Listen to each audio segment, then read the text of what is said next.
Yo, what's up mga kasutil? So, ito, I'm back again. Ngayon na lang ulit tayo makapaggawa. Tagal tayo ng bakante. So, alam nyo naman, sisimulan na natin sa mahiwagang pag-CCVT netong Honda Dash Wave 130. Yan, alright.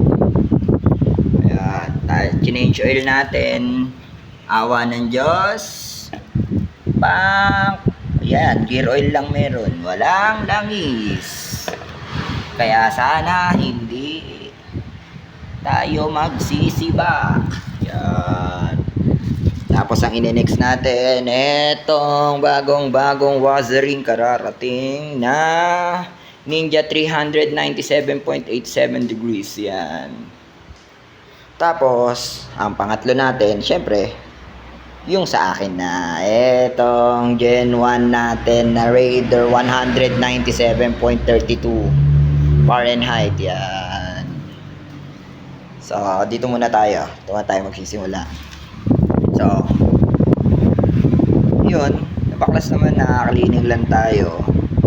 Then later, papaitan natin kung ano ang tunog, kung natuyuan o hindi.